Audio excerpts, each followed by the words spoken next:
Good morning, everybody, and peace and blessings to everyone here this morning tuning in to Conversations with Asiya. Welcome back to our show. As many of you know, we've been on hiatus for probably about a year, almost a year. Can you hear that? Yep. Can you hear that echo? Okay. Yes. Just bear with me, y'all. See, welcome back, and got a little technical difficulty, but that's It's so okay. We're gonna nice get you over had to this. hear it twice. That's why. Just bear with me one moment.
Okay, I think that's better, right? I think so. Yes, yeah, I don't hear Okay, anything. great. Well, as I was saying, peace and blessings to everybody joining the show, and thank you for your patience and our technical difficulty. And welcome back to Conversations with Asiya. And as I was mentioning, we was on hiatus for about almost a year, if not quite a year. So we are back on, and I am your host, Asiya Nasir. I am your host, Asiya Nasir, and our mission on this show is to educate and empower the women of our communities and the girls that they are raising. And we have a wonderful show coming back on Women's History Month. And the show is on the topic of single mothers, the good, the bad, and the ugly. So before I get into our beautiful guests and just, uh, the stories that they have to share with you today, the insight that they have to share with you today, what I want to do is try to kind of put a disclaimer on what today's show is. And it's not just to focus on the fact of single mothers. And I think when you hear the term single mothers, there is a negative connotation that comes with that. And while, yes, being a single mother has its struggles and so forth, one of the things that I want us to focus on today is the triumphs of so many single mothers, the support, the love, and the help that is out there, and the tips that we're going to be able to share with you today to make that journey for some of you much easier. I was a single mom of 3 children. We have Dr. Ray here today. Dr. Raymond Brock Murray. He is a repeat guest on our show, always giving a great insight from a psychological standpoint, clinical standpoint, and that's what we're going to be, talking about today and what he's going to be sharing.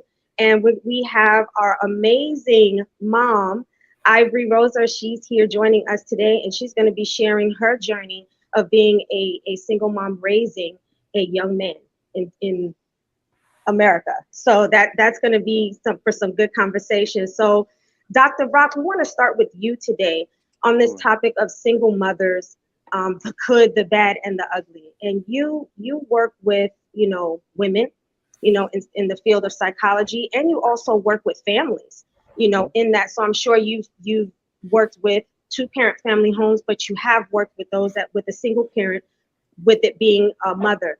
Can you give us some insight of what you see as some of the common issues that you see and the effects that it has on the children when dealing with a single mother?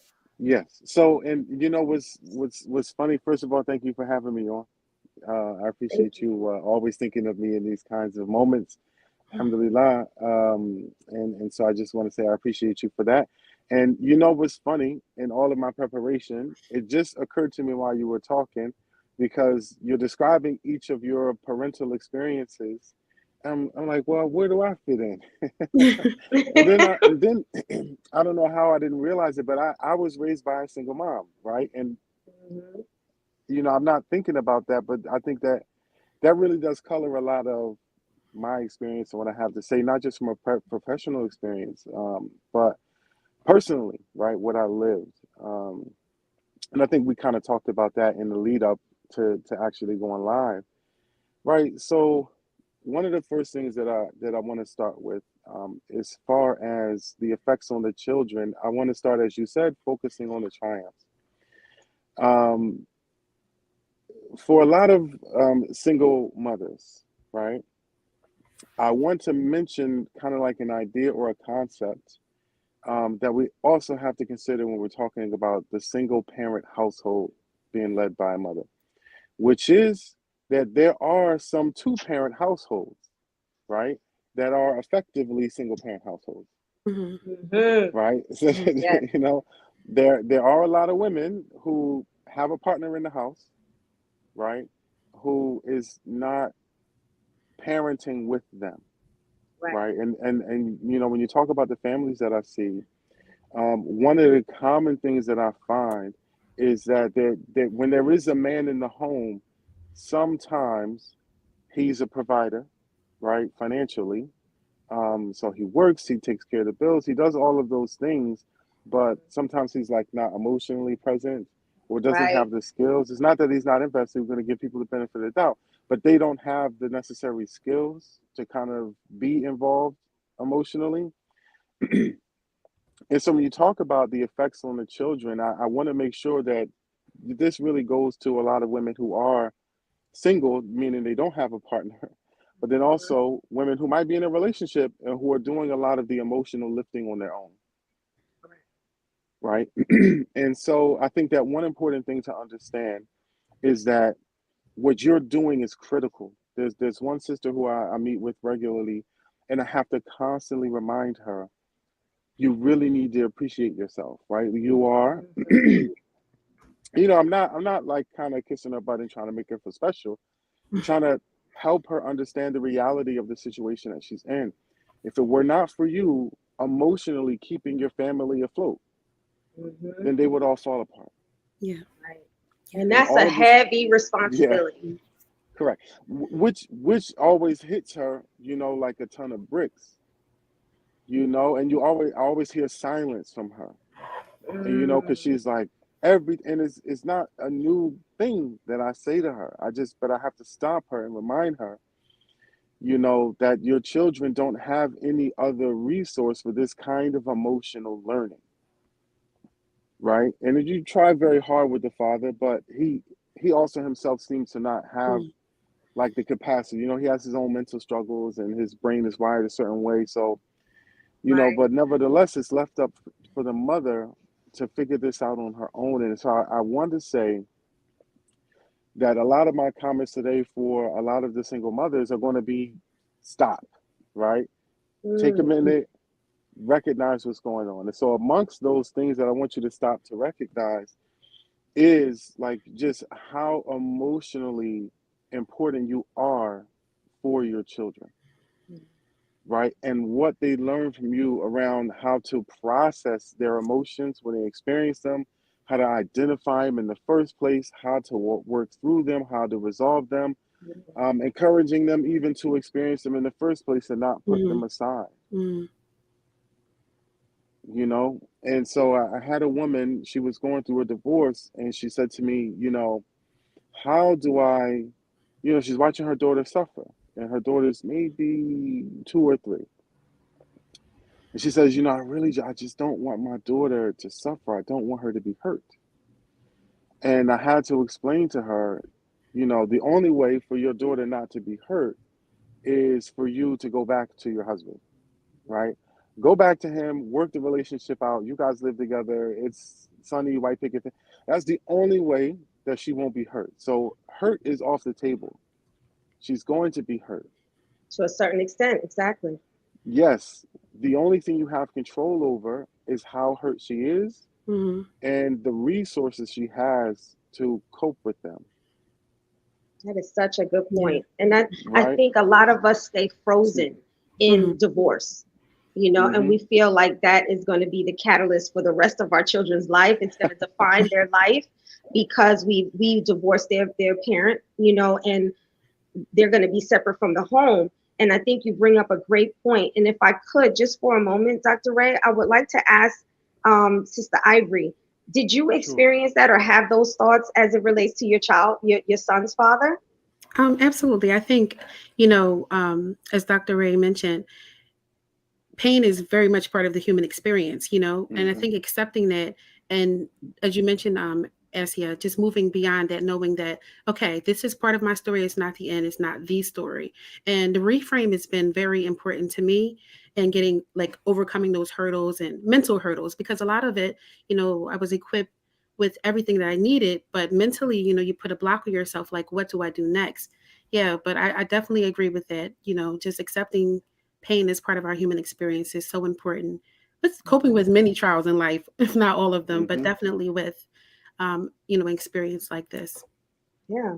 So Yeah. Dr. Ray, when you're dealing with a woman like the one you were talking about, where you're just like, just stop and recognize, like, Yeah.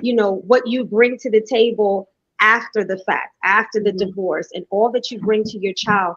Do you see on both ends when a mother has positively um, responded to divorce and with her children, and what the effects have on those children, versus a mother who is stuck and negatively responds and how that affects her children? Can you tell us the difference that you see? Yes, right. And so you're headed in the same direction as me, which is good, right? Which, Okay. the first one is resilience, Mhm. right? We understand that children are incredibly resilient. We ourselves are incredibly resilient. And so sometimes we panic and we feel, because we feel we're about to fall apart, we project that onto our children and we feel like they're going to fall apart too. Mhm. Mhm. Yes. Yes. Mhm. And so I think it's important again to lean into the reality of the emotional experience. There's going to be a lot of good, there's going to be a lot of bad. We're still going to joke and laugh, we're still going to smile, we're still going Yes. to have breakfast with each other. Our lives will continue on and we'll find a new normal with each other together.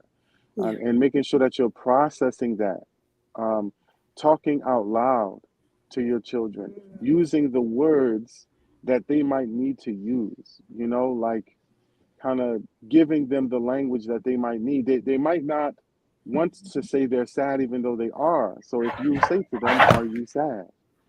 Now the word is out there, right? Now the word is out there. Yes. Are you angry? Now the word is out there. Do you sometimes feel guilty that you're not sad? Do you feel guilty that you're having a good time during a bad time? Right? Like that kind of approach is incredibly, sorry. I just for transparency, I'm visiting family and everybody's riding by. They see me in the car, they're all waving and all this other kind of stuff. And so Well, tell your family we appreciate them being yes. patient with us and allowing you to, spend some time with us this morning. This was not part of my plan. So I'll sit in the car and it'll be so quiet and no one will, but like the whole neighborhood is riding by waving. Um, so and part of the point of why I'm saying what I'm saying, right, is that resilience. It gives you an opportunity as a parent, um, vicariously through your child too, to allow yourself to experience your emotions, right? Like if you Mhm. know that you have to process this with your child, that means you got to be there in that moment too. Yeah. And Right. as poignant as it is for the child, it's going to be poignant for you too, Mhm. right? Which means that you can't avoid your feelings. And so sometimes, again, back It's to, I powerful. mean, the number of sisters who have said, I don't want to, I don't know how to talk about this. I don't want to talk about this. I'm scared if I do bring it up, I won't know what to say, or, what happens if I introduce a feeling to my child and it's there and then I freeze. And so what happens is Mm. There's like this all or nothing approach, right? So I won't talk Right. about it at all. And then your child never gets to process it. It never gets normalized, right? They do whatever they do with it. It's kind of Hmm. like not talking to your children about relationships and drugs and all of these kinds of things. Yeah. Doesn't It's mean that selfish. they're Yeah, not gonna deal with it. They're not gonna have feelings they're approached about gonna it. go Yeah. correct, and they're gonna go to all the wrong places to get it. And I think that you have to understand that it's important for you to face that because you've got to get through it emotionally. And so stepping in, like a teacher, if you have to teach a history lesson, you got to know the history. If you want to Mm. teach math, you got to know the math. And so when you approach your child emotionally, it's going to force you to do the work too, Yeah. emotionally, right? Because if you don't, you're also modeling that for your child. They'll never know that it's okay to feel this way. And to And so that, process feelings and that it's okay. Mm. There were moments, I know, Dr. Brock Murray, there were moments where my children would ask me things and I would literally tell them, Mommy doesn't have the answer to that one. Like, I'm trying to figure it out too. Like, and I would validate. They're like, you know what? I want to know the answer to that too. And yeah. if Mommy finds out the answer, we're gonna talk. Well, I'll share it with you. But it was like there were times I had to be honest. It was like I don't have the answer to that. Mhm. But we're Right. gonna be all right. We're gonna be good. And that's what I would say. But literally, I think sometimes we need to be able to let our children see us as humans. And while Yes. Mommy's going through the same thing you're feeling right now. Mommy has moments of anger. Mommy has moments of sadness. And Yeah. there are some answers I don't have the answer to yet. Mm. And one important thing to understand too is this concept in psychology is called primary narcissism, Mm. right? And so primary narcissism it's not a bad thing, number one, even though it But says I was narcissism. gonna say, when you say narcissism, I'm like, ooh, Yeah. okay. So children, let's say 3-year-olds, right? You go to visit one of your friends, they have a 3-year-old, you have a 3-year-old. And the child whose house it is doesn't want to let anybody to play with the toys, right? Or a child finds toys out in, wherever, and they automatically assume these toys are mine, right? That's primary narcissism because for a child, the whole world is about them, right? If I'm hungry, I get fed. If I'm tired, I get put to bed. Mhm. If I'm cold, I get clothing, right? If I want to entertain myself, I get toys, right? Everything in my world revolves around me, right? I need to use the bathroom. You're going to take me. You're going to help me clean myself. I need to take a bath. Same thing. And so a child learns very quickly that the world revolves around me, Mm. right?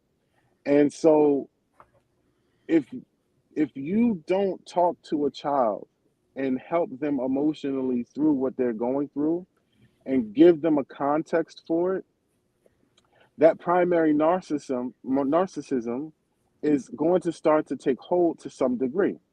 And this is when you see children getting divorced, right? I mean, children of parents getting divorced. And the children think it's their fault. I wasn't able to keep my parents together. Why? Mm, Everything else in my life is about me. Mhm. So my Mhm. parents getting Mhm. divorced, Mhm. that's naturally, about me. Yeah. it's That's about about me. me. This is Mm, the same thing with children whose parents aren't in their lives, right? it's so true. What's wrong with me that my mother or my father isn't in my life? It has to Can be I me. can I stop you just for a second? Sure. I literally had that conversation with my daughter, Dr. Oh, Ray. wow. She was in high school, 10th grade. She came home hysterical. And I thank Allah, God, that I was home that day, Mm-hmm. that I was off that day. She came home just hysterical. And she was in the bathroom, literally balled up in a fetal position. And I was Yeah. like, what? I thought she was sick physically. I thought Yeah. she was sick physically. And I Mhm. asked her, what's wrong? Like, you got to tell Mommy what's wrong. I can't help you. You just, I know you're crying. I know you're in pain, but I can't help you if you don't tell me what's the matter. When she opened up her mouth, I was not expecting this. Yeah. She said exactly what you said. She said, why is it that Daddy doesn't love me? Why doesn't Daddy want me?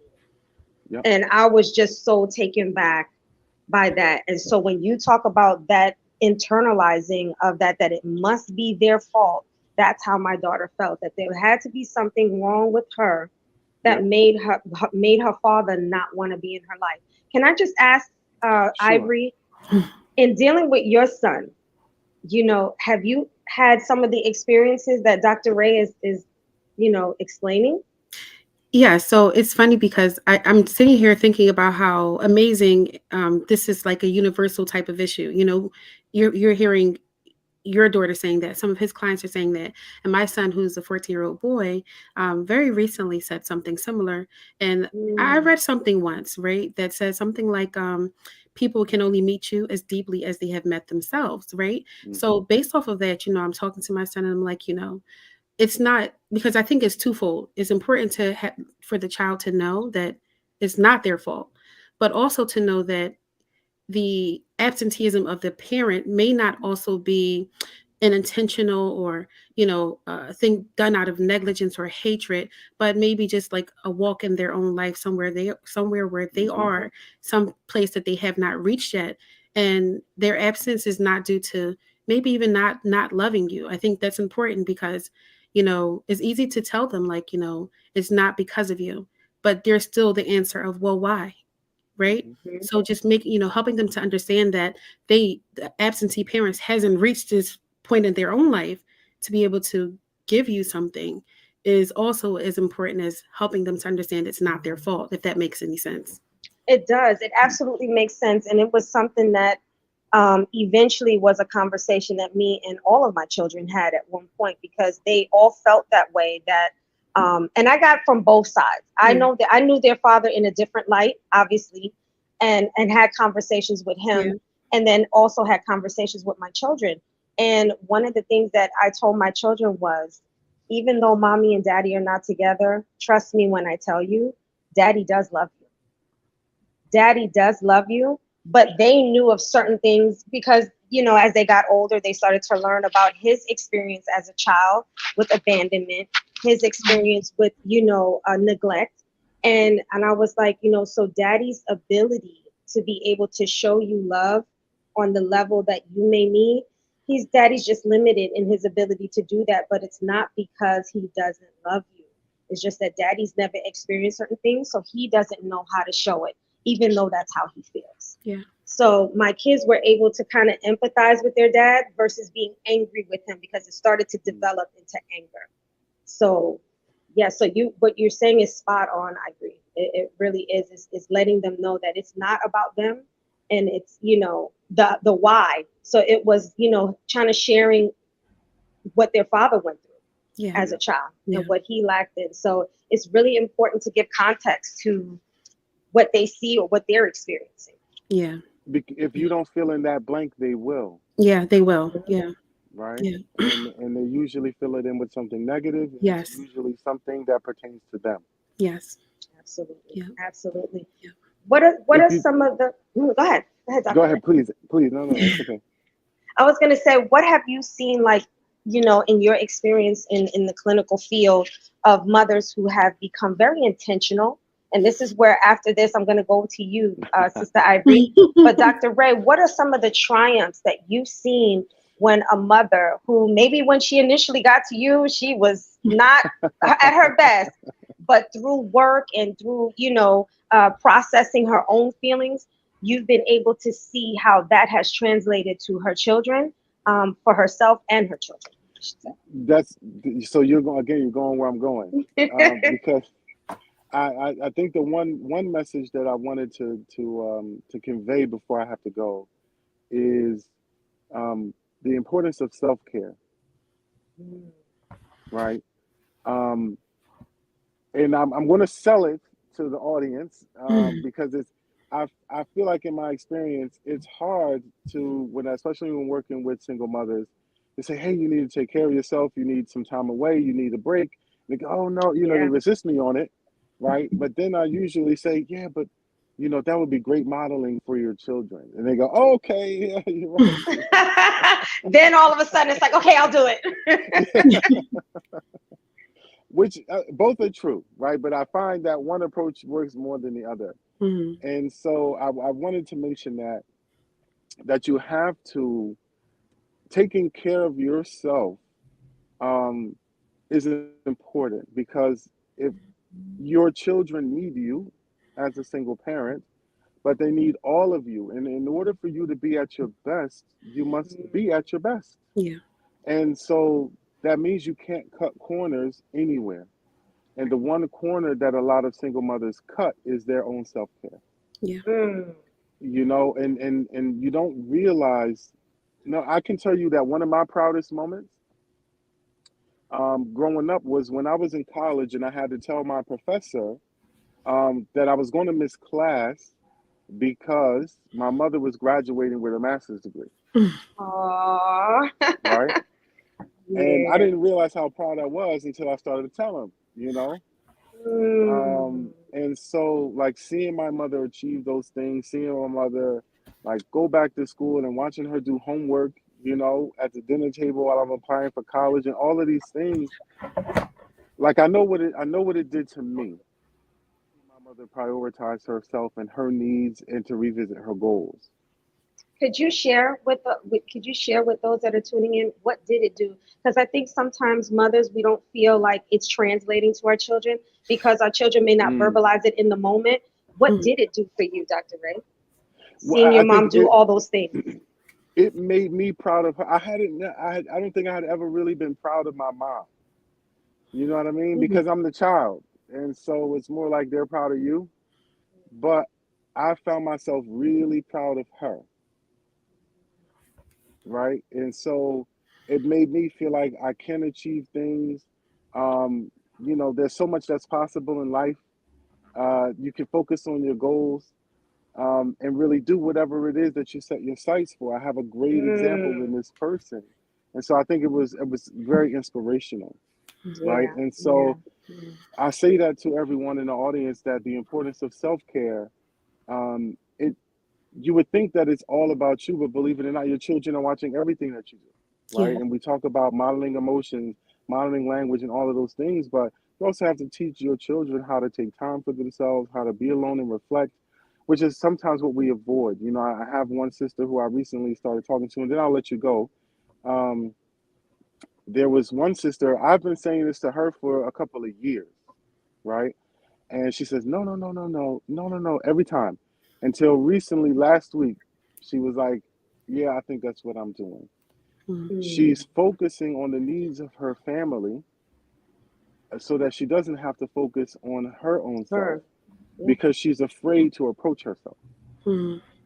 And so, you know, the disorganization in her family, the dysfunction in her family is the perfect foil for her avoidance. Right. And I've been saying it to her for so long that I feel like that's what's happening. I don't know. You know, every couple of months I say, Mhm. I don't know, I'm listening to you and I feel like she's like, no, that's not what I'm doing. And then finally this time around, she was just like, yeah. And I was waiting for her to say it again, like, no, no, no. And when she said yes, It's I like was the almost light like bulb. didn't It's know like how the to light bulb. Yeah, just like Mhm. the light bulb finally went off. Like I have to start with Mhm. me, and I think that's in any relationship. You know, when a person, male or female, um, you want to have a good relationship with your parents. You want to have a good relationship with your children. You want to have a good relationship with your spouse. You want to even have a good relationship with our Creator. Mhm. Yep. You, it requires work, Yeah. self work, Yeah. and looking at yourself and having the hard conversation with self, saying, you know what, this Correct. doesn't look good. Yes. This is not my best representation. Mhm. I Just can do acknowledge. better, and looking at yourself and how you're contributing to the narrative, Mm-hmm. right? I think a lot of times we're afraid to have that conversation because it requires change. And we don't know And what change that is change hard. is going to look like. Mhm. Yes, that change Mhm. is Yep. hard, but yet it's teaching, like you said, even as a single parent, by doing that, we're teaching our children. A lot of us learn this at older ages. Mhm. And this is teaching our children, if we're following what you're saying, Dr. Ray, is that we can show our children at a younger age, and this would help avoid some of the things that we've Yes. gone through because Correct. they would have learned that behavior early on. Absolutely. Yes. Yep. Wow. So I Thank you gotta run. so much. Of Yes, thank you course. so much for I'm watching an sharing. emergency unfold Yeah, no, in no front of my worries. I eyes want too. to, My yeah, kids we're are going to, running around. My son's crying. I don't know what's going no worries. Thank on. you so So much for tuning in I'll with see you us and guys sharing soon. and All right. dropping some of the gems that you had. Of Thank course. All right. you. Thank you Thank guys you. so much. Assalamu alaikum. Walaikum Wa salam. alaikum salam. All right, Doctor. Okay, Ivory. I know some of the things that he was just sharing, and I mean, we've known each other for Yeah. what, almost 9 years now. Yeah. Almost 9 years now, and Yeah. I think we've seen in each other so much change that has happened. Mm. So I would like for you to just kind of share from your perspective some of what Dr. Ray was saying and how that equates to your life. Sure. So, I mean, a lot of what he was saying really it resonates with me primarily when he was mentioning how important it is to really embrace the pain or understand what it is as you're navigating these spaces of single motherhood. And although he spoke a lot about maybe from divorced women perspective or even raising younger children, I think it didn't really hit me until I had a teenager or close to a teenager, how intentional was important, how important intentionality would be for me in doing what I consider, one of my greatest roles in life, right? Being a mother Right. to my children. And I think, it was life changing for me to drop the word single from the title, right? So, Mm, yeah, being a single mother is a reality for many people, but the identity that's been assigned to single moms from society is marginalized. So women typically are placed in like one of two categories. She's either be strong and independent or bitter and pitiable, like right. and sadly single mothers kind of like embrace this role. They ease right on Yes. into it. If I can maybe explain that a little bit, right? No, please So do, because I kind of alluded to that. I was like, when yeah, we say single mom, it has like a negative connotation, and that's why I wanted to put that disclaimer that this show is more talking about the triumphs of it and looking at the positivity of it, because yes, it does get a negative it does. connotation to it. So please elaborate. So, like on the spectrum of like being a strong and independent mother, women often operate in like a superhuman capacity, not allowing themselves to just be moms. They feel the need. I apologize. I think I'm coming down with something. So I'm No, no worries. low. But they feel the need to like to go overboard, like maybe what's the word? Like, yes, Overcompensate for what's missing. This sometimes what looks they like spending a perceive as. fortune is missing, Mhm. right? You spend a fortune, excessively doting on your children, displaying unhealthy emotional boundaries, this sort of thing, and it's not natural. It's not even necessary because no matter how hard we try to be the mom and the dad, we can't be the mom and the dad. And it's best to really just stop at that, you know? And at the other end of the spectrum of, being bitter about your circumstance, sometimes we see it. And I've been both places. I'm not speaking from a place of privilege here. I've been on the side of feeling bitter. Why do I have to do this by myself? Seeing the circumstance as a Mhm. tragedy against Mhm. me, and that mindset of hopelessness becomes pervasive, like in all of your family life. And this becomes your story. And I think, dropping single and just leaning into my community, leaning into. So it's always been very important to me. I think the balance falls like right in the middle of acceptance. You know, Yeah. yes, I am Yeah. raising a son alone, but we do have like very responsible, non parent, trusted adult males who serve as mentors Yeah. and role models and positive examples for my son. And they're all around us. And I think the key to that is just being like open and vulnerable and vocal, like I sometimes want we're you to not, speak we're to not that. acting. Yeah. Yeah. Sometimes we're not speaking about it. We're not talking to our community members. We're not, we're like, oh, the men should step up. And it's like, well, how does anyone know? And I'm not saying it's just as easy as going to the masjid or your local community and saying, hey, I need help. Right. But identifying, key individuals who may be able to provide that type of mentorship, even if it's just, on a weekly basis. My son, he, I just try to think about what kind of man, um, I, you know, I'd like to see him grow into, because it is a trust, our children, and we're raising them. Yes. And I Yeah. think knowing what we're trying to do is most important, like being purpose led in the decisions that we're making. So we know we want to raise moral, responsible, successful children. And what does that look like? So you look at, all of these areas that need cultivating, that spirituality, clearly identify as a Muslim woman. Um, and I'm raising Muslim children. So spirituality is at the center of what we're trying to accomplish, Yes. right? So Yes. my circle is largely at our religious organization, right? And Mhm. outside of that, you have family members, you have uncles, you have brothers, you have nephews, Yes. cousins. Hey, come maybe he can go play ball with you guys this weekend, whatever that might look like. But yeah, Absolutely. definitely just shaping your objectives and not accepting it as a role that you have to take on by yourself. Like it's not possible. Yeah. Um, it's not, Yeah. it's not even, no one requires that of you. God does not require that of you. So I think that's Exactly. really where I've been able to really kind of let go and just, really lean into my village.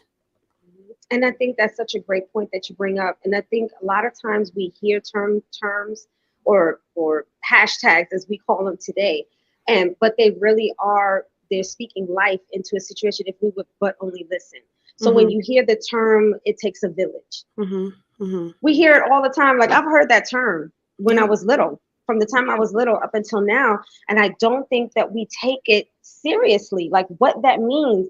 And it really does mean it takes a village. It You know, does. so when you have a child, and I love the video that Kiki did, which is why I shared it this morning, because she said sometimes it's not, you know, a woman who is just being, not wise in her decisions of who she was choosing to be a father with. It could be she lost this person in death. Mm-hmm, She mm-hmm, could be a single mom because she is actually making a healthy decision to say, you know what, this is going to be worse for mm-hmm. me and my child to be in a cohabitation situation with this person. So I would rather not be affiliated. So sometimes we make healthy decisions that create, quote unquote, being a single mom, right? Mm-hmm. But really taking the village, it's, I know when I was raising my children, my mother, my father, and it's funny now, I can laugh about it because my children, my oldest son was 11 years old, and he just so happened to hear me having a conversation with a friend, and I Mm-hmm. was saying, we were talking about divorce,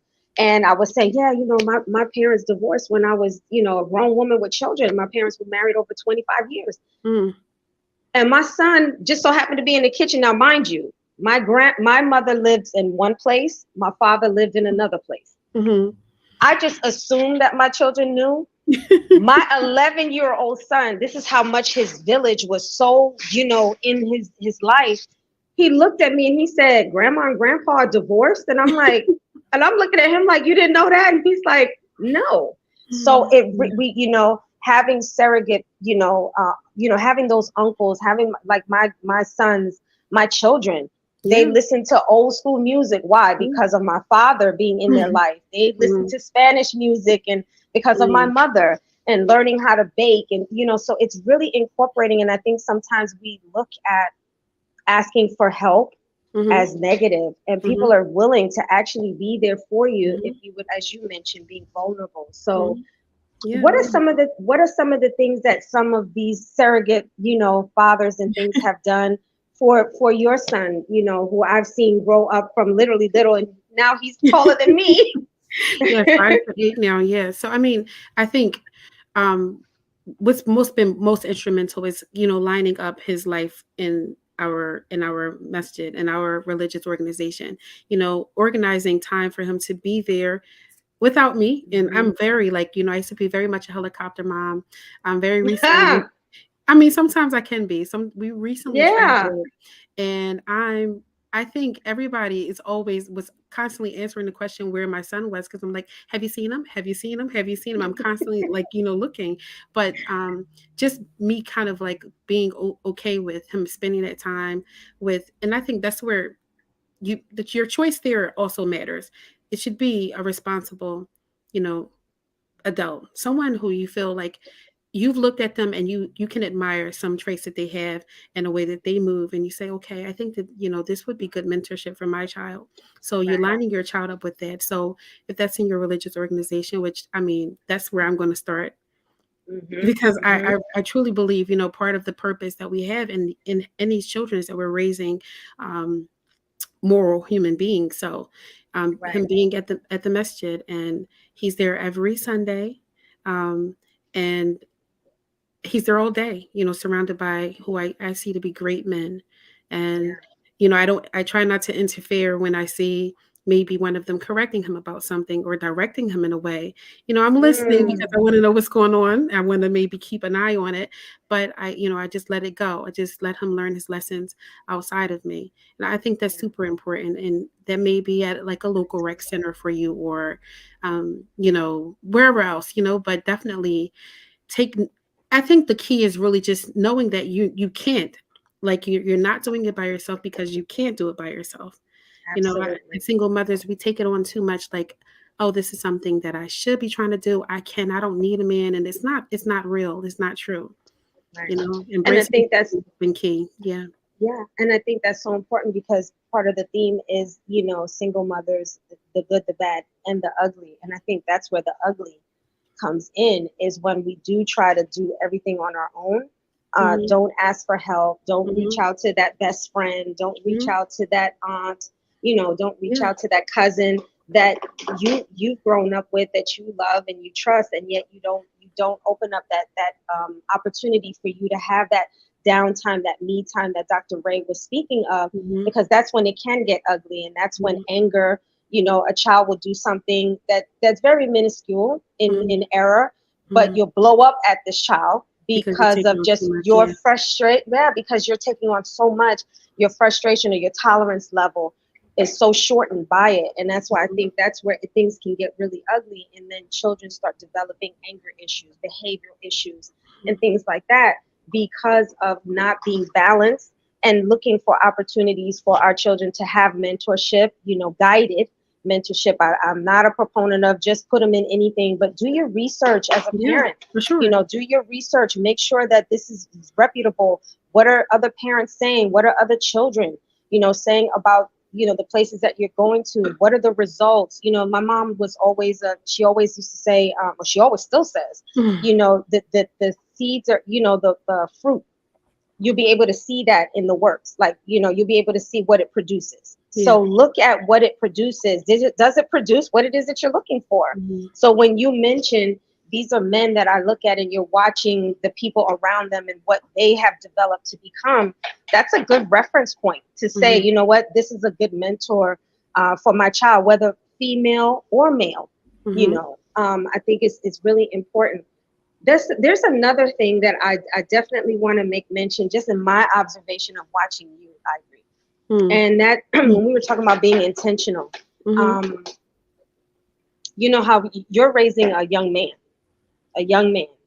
and a lot of, there's a lot of, well, you can't teach him how to be a man, and there is some truth to that for sure. I agree with that, but I think again that intentionality of trying to raise a good human being, someone with morals, someone with values, someone with, a moral compass.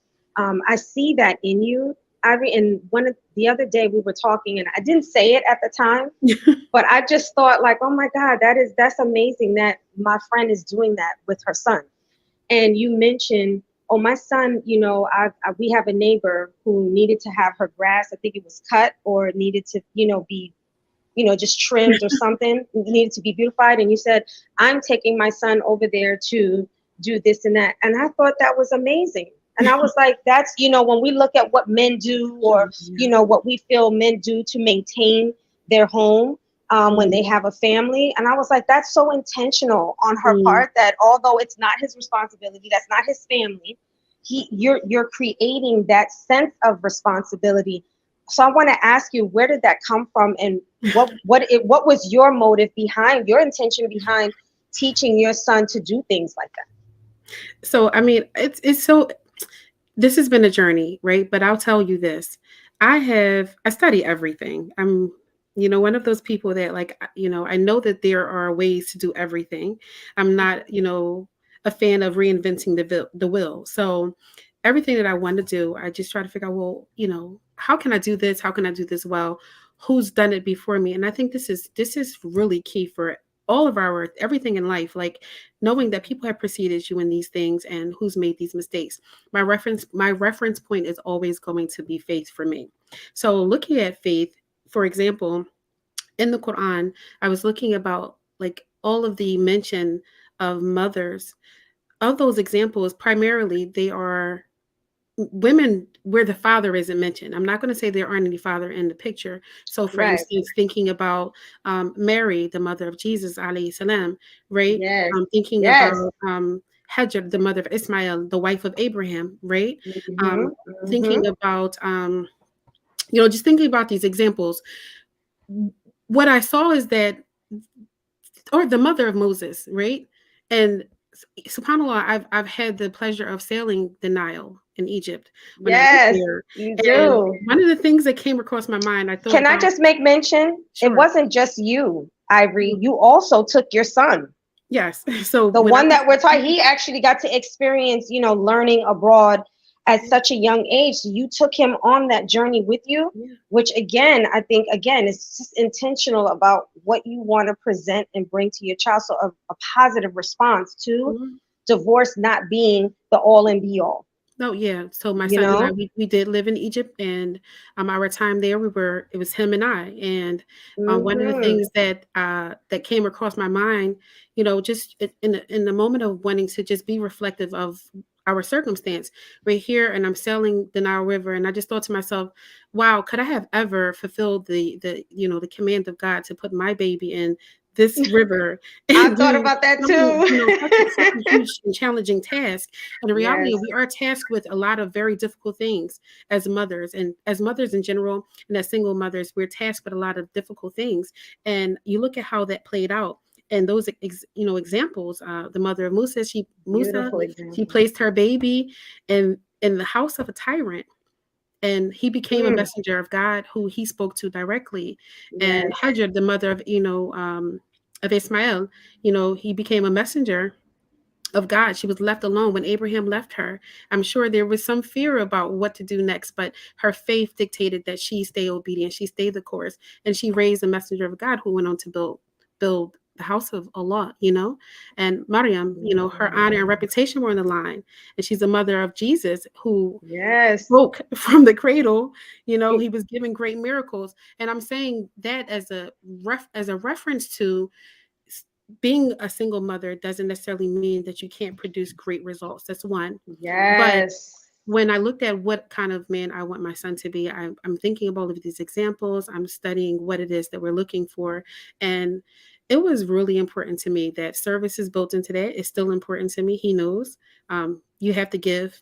We can't, because I think one of the biggest mistakes we make as single mothers is that overcompensating, giving them so much, doing so much for them, you're serving them and you're spoiling them because you don't want them to fill a void.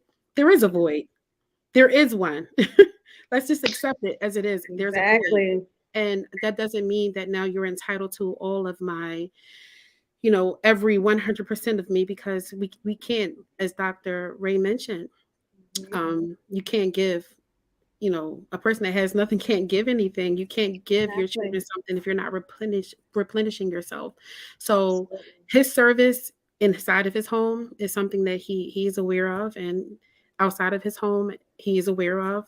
So I mean, the idea that came from just really trying to do what I feel like my job is as a mother, to raise a morally conscious young man. That Yeah. is that is just like I can't add anything to what you just said. It was just so beautiful and how you aligned from those before us that were Mhm, tasked to do, I mean, amazing things from Allah, our creator. mhm, And they were raised in homes where whatever the reason was, they were single parent mhm, homes mhm. with women. And I just think that that was amazing, and how you're taking that, and again, being intentional. And I think that's the word that I really hope that our listeners really tune in and hear, is that it's being intentional. It's Yeah, being yeah. purposeful. It's not a happenstance, in raising children. So whether you're in a two-parent home or not, I Yeah. hear two-parent family homes and they're saying the same thing. I'm Mhm. being intentional. We're being intentional. We're trying to raise our children. So whether you're in a single parent home, I think Mhm. that consciousness of what is it that I want to teach, what values do I want my child to have long Mhm. after they're no longer in my Yes. home. Yes. And I want to share, and then I'm going to ask you, as we close, two additional questions. Mhm. And we were talking about triumph, so talking about the good, right?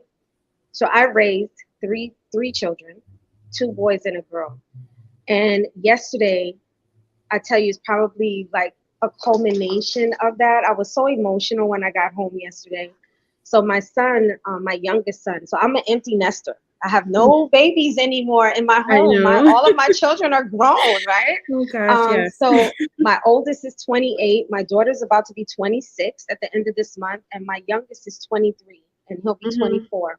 So me and my youngest son would have been trying to work out our schedule where he could come and hang out with mom, Mhm. here. And so the schedule just has not been working for us. And both of us have been disappointed. And it's like, oh, it's just not working. So he calls me and he says, Mom, look, because of my schedule, he was like, I can't come there, but he was like, can you come here? So there's some Mhm. funny moments in the story really quick. So he says, can you come down here? And he was like, I'll pay for your gas. Now, Mhm. I think every parent knows that children usually don't offer money, right? Right. Doesn't offer money. That's for one. And then two, a lot of this generation, these millennials, they don't drive. Yeah. They don't drive. A lot of them just, I don't know why, they're just not in a rush to get their license for a lot of them. Mhm. So my son is one of those. He does not have a driver's license, and he goes, so do you think $120 would be enough for gas? I was like, maybe for a bus. I was like, sweetie, I don't need that. And so he was Mhm. like, oh, okay. Well, he was like, well, whatever you need, I got it. And then he Mhm. says, and this was something that, again, going back to what you mentioned and what Dr. Ray mentioned, is our children emulate us. They Mhm. learn by what we do. And when Mhm. my children were little, I was very intentional about giving them their own. We would go out as a family, but then I made it a point to go out separately with each child Mhm. to give them their own individual time. Because sometimes, even in siblings, there are things that they want to share with mommy that Yeah. they would not have felt Yeah. comfortable sharing in front of their siblings. And I wanted to give them that opportunity to be able to, for us to have those conversations. Mhm. And he said, Mom, I want to take you on a date. Oh. And he says, I'm gonna, wherever you want to go to eat. He was like, is there anything else? And I was like, I have wanted to see that movie Creed 3. And he was like, well, Mhm. that's it. We're gonna eat, we're gonna Mhm. go see Creed 3. And you want to see, yesterday I got there and he was so excited. He was like, as soon as I honked the horn, I just hit it once, he was already out the door. And when we got to the restaurant, he's opening up doors and he's like, Mom, whatever you want. And That's so we get sweet. to the movies. I mean, now mind you, we had ate Yeah. already. And Mhm. we get to the movies. He's like, Mom, do you want anything from the. And I'm like, no, sweetie, I'm good. I'm really good. Mhm. Mhm. We get to, and he was like, Mom, I couldn't, some of my friends were asking me, did I want to hang out? And he was like, no, Mhm. I'm hanging out with my mom My today. mom. And he said, I was so happy. So when I was listening to Dr. Ray say how proud he was, Mhm. when me and him was sitting, I got emotional. He was like, Mom, why are you crying? And I was like, because, when your children get older, you think, they have their own life. And yet you're being intentional, that word, Mhm. about spending time with, I'm getting emotional talking about it now. You're being intentional about wanting to spend time with mommy. Yeah. And That's it sweet. was, our conversation is so different from when he was little to Yeah. now. And and just still being able to have that bond and being Mhm. able to talk. So to your point, we can have triumphs, we can have happy stories, we can have healthy children, even in single parent homes, if we choose to Mhm. try to make as best as we can. And does that mean we're going to make mistakes? Yeah, Right. we are. Absolutely, we will. But the Yes. intention is to bounce back and do better. And to Mhm. see my son yesterday opening up doors, not only for me, but for other women. And I was like, wait a minute. I was like, this is my child. And it was Yeah. just Yeah. beautiful to just spend the day. And he just kept saying over and over again, Mom, I'm so happy you're here. I'm That's so sweet. happy we're hanging out today. He was like, I love you. Mhm. So, it was just, I could go on and on. But I Yeah. just wanted to say, for those that are listening, mothers, don't think that what you do is not being watched, not being Mhm. appreciated, even if they don't say it.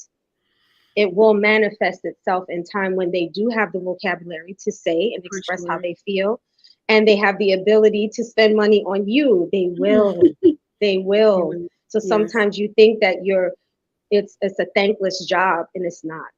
No. It's not a thankless job. So I wanted to ask you, Ivory, have you had moments like that with your son in your time with him, raising him, where you've had those moments where you was like, oh, this was an it moment for us? Yeah. Yeah, I really do have them often, and I think it's the blessing of just one accepting your role as a mother and not trying to be anything but that. So when we kind of like has have this duality of being the mother and the father, then you can, especially with your. I would actually say this is true for daughters and sons, right? Yeah. Hmm. Yeah, this I think this would be true. I've just been leaning more towards my experience with my son, but Right. when you're a mom and you are with your children as mothers, something that the discipline track actually is more towards disappointment and not fear, if that makes some sense, right? So like Yes. with my son and I know for sure that he does not want to disappoint me, right? Like he doesn't want to disappoint me. I remember it's so funny.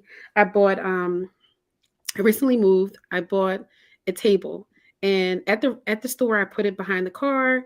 I got in the car with the intention of putting it in the trunk, of course. I got in the car. I backed up and ran it over. So it had a glass top. It did not break. Oh, good. So we get to moving into the new place. My son, he's carrying it to the house, and he dropped it, and it broke. Right.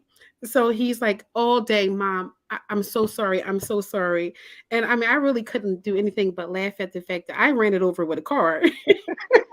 Right. It didn't break. Right. And it slipped from your hand. I mean, and when you're stressed and you're frustrated, and you're angry and you're bitter about your role as a mother, as a single mother, that could have played out really Very differently. differently. I'm angry. I spent $100 on this table, but I try very hard not to chastise him about everything. I try to just really like relax as a mother with him and not Mhm. lay heavy burdens on him.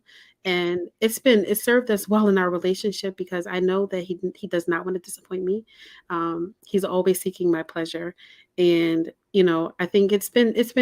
It's been good. It's been It's, good. I, and it's amazing. Like I said, Yeah, I have stories with, my son and even with my daughter. yeah, My daughter, she looks for opportunities like, Mom, I'm off this because she works on yeah, films. She's on a yeah, film set, hmm, and those hours are, yeah. Crazy. I mean, Yeah. I knew that they worked crazy hours, excuse me, Hmm, but seeing her, I'm like, oh hmm, my God, you guys hours are like 4 in the morning till, hmm, 11. I'm like, oh my hmm. goodness.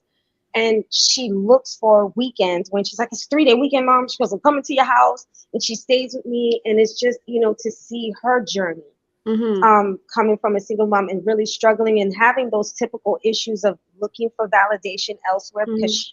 she, again, she Yeah, yeah, yeah, internalized yeah, yeah, not having her dad. yeah. And we did, and this is something that I want to share also because sometimes it has a stigma, is if you have to get therapy Get with your therapy, yeah. children. Learn how, Mhm. if you don't know how to have the conversations, Mhm. have go with Mhm. someone like Dr. Ray, someone who's Yeah, for trained to be sure. able to draw out emotions that maybe you don't know how to For yourself. sure. And that's what For I did with my daughter because she mhm. was really struggling in her high school years. My father, who was the only male figure that she really knew that was, in her life on a daily basis, had just passed away. Mhm. So she was really going through a tough time. And we went to therapy, and not just for a few months, not for a year. We went for like 2-3 years. Mhm. We were in Mhm. therapy just working on her different emotions because they were fluctuating and changing as teenagers do. Mhm. Mhm. And then my emotions going with it, Yes, for this sure. fluctuation and Yeah. stuff. And it really helped. It truly helped us to be able to see each other in a way that we could not see each other if we were trying to do it alone. For So sure. I would encourage you, if you can get therapy, if you can get help, if you can get a mediator, someone to help you be Mediator, able yes. to understand, your child, whether male or female, Mhm. in this space of, raising, them as a single parent, and you feel like you're alone. Sometimes you may have to seek out that help. So Mhm. what are some tips, in closing? We've been here for 59 minutes. I can't believe it's already an hour just passed. Yeah. What tips would you give moms, whether they're raising, a boy or girl or both, Mhm. Mhm. in a home where it's just, them living in the home with their children? What are some of the things that you would encourage anyone listening in? Yeah, I mean, at the top of the list, going back to faith, I think it's really important. It helped me a lot to remember that, We have a Lord above the heavens who has decreed all matters, and we have a Lord who supports us and who provides for us. And I think it's really important because sometimes when you just accept or you believe that you're doing, oh, I'm doing my best, I'm doing my best. If that is indeed true, you're doing your best, then for sure you are supported by God if no one else does. Then also just really Right. leaning into your help, your network. I think this is advice for mothers in general. It's always important to maybe identify early on like who your network is, who are Mhm. those trusted, aunties that, because as a mother of three teenage girls who I have Mhm. had the pleasure of, co-parenting with their father, um, having an adult, woman outside of me that they can talk to, a trusted Yeah. adult, Yes. that's it saves lives. I had three It teenage girls at does. once, and if they didn't have someone else or other people, but identifying that person early on, knowing who your village is early on, and if you haven't, it's not like too late. You can still adopt a village if you don't have That's one. right. You're like, oh well, maybe they're not family members, maybe they're friends, maybe they're in some social network that you have, but definitely identifying those people and prayer, lots and lots Yeah. of it, of course. Yeah, Of course. And the even in balance the of it. Yeah. yeah, those Yeah. are some wonderful, wonderful tips. And even I just wanted to add on that if you opt to choose a therapist, and I just thought of it because of what you Mm. said, is having that trusted person. Our therapist was a woman, and I allowed my daughter to be part of the process of choosing who Mm. she was going to Yeah. feel comfortable with. And my daughter, at a young age, was like, Mom, I need her to be African American for her Yeah. to Yeah. understand me. And, I was like, okay, if that's going to help you to be able to, express how you feel better, feel comfortable. And we did, when we found someone, I shared it with her. What do you think about this one? And then Mm-hmm, my mm-hmm, daughter was mm-hmm. part of that process. So Process. Yeah. helping them allowing them to be part of that process of, do you feel comfortable with this person, and respecting how they feel, Respecting. Yeah. I think is extremely important in their development of that. So I just wanted to I share agree. one of the comments that one of our viewers wrote here. She says, it definitely takes a village, and I have been part of that village for many years. I Yeah. thank Allah for giving me all of the strength to be able to be there for each family that needed me and still needs me. So the Kudos. village is there. The It is. village is there. We just Mm-hmm. have to, as you said, Ivory's, ask, Yeah. and be okay with that. And I think that was one of the messages that I wanted to share today, is Yeah. that for fathers out there, if you haven't been involved, or if you're listening, ask the person that you're co-parenting with, if there is there anything else that they You need can that do. maybe Yeah. you're not even aware of, because as men and women we think differently, We and do. you might think, Vastly. and you may be doing a great job Yeah. at what you're doing, but there may be just one area or two that maybe you can assist a little bit more, and you can talk Mm-hmm. about it together with your children of how you Mm-hmm. can contribute a little bit more. So any fathers, grandfathers, or anybody listening that is tuning in, look at the single moms in your family and see how maybe you can assist and help in a way that they may not feel comfortable asking. And sometimes you can be that person for friends, community leaders, anyone who's an imam, a pastor, or anyone that's listening, you know kind of put that out there, that Mm-hmm. we have this as part of our community.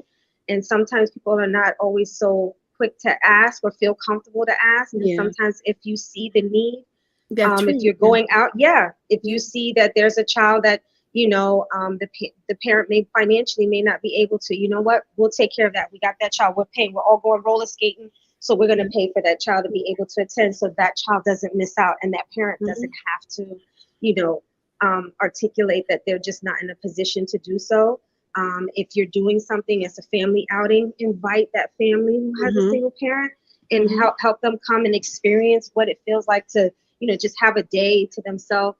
You'd be amazed at how much, even as a community, what we can do to help those that are in our community that are raising children, with just one person Yeah. in the family as an adult. So this is just an encouragement for everyone, ex-spouses, family members, Mm-hmm. friends, community at large. It does take a village, and that Mm-hmm. that saying is not just a saying. It's like as the kids say, that's real talk.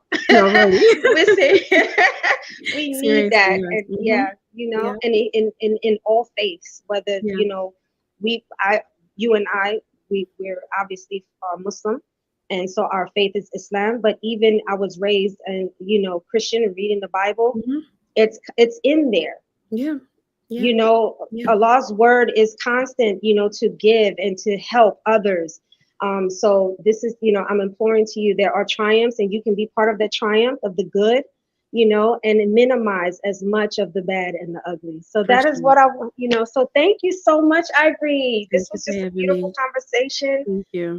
I can listen to you all day, your voice and just, you know, the way you articulate, you know, your Mashallah. what you've gone through. Mashallah. Any last comments you want to make to those that are listening before we close out today? No, not really. Just congratulations to all the single mothers. You know, stay strong on this thing. No, stay strong on the journey, but definitely lean into your circles and be faithful. I think that's the only thing that I would have to say about it. That's Yeah. beautiful. Well, thank you everybody for tuning in this morning as we launch our premiere Yeah. of, you know, bringing back Conversations with Asiya, which is where this is all about. Again, educating and empowering the women of our communities and the girls that we are raising. Stay tuned. In 2 weeks, we'll be having another episode during Women's History Month that you Mm, can tune in and listen to. And we're going to be talking about the topic of Black women in particular having medical neglect. So when mm, we go to the doctors and we're expressing mhm, something is wrong, we don't feel right, and we feel like the doctors are not listening, and what is happening to Black women as it relates to, and even women of color when it comes to the Latina mhm, community, where we're just not being heard in comparison to our counterparts of Caucasian women and other ethnicities where their voices are being heard.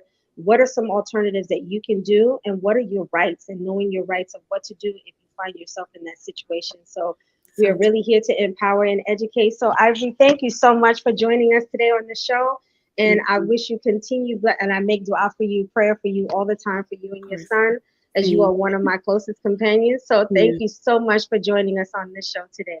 Thank you for having me. All right. Good. Assalamu alaikum. Wa alaikum salam wa rahmatullah, and everyone enjoy the rest of your day.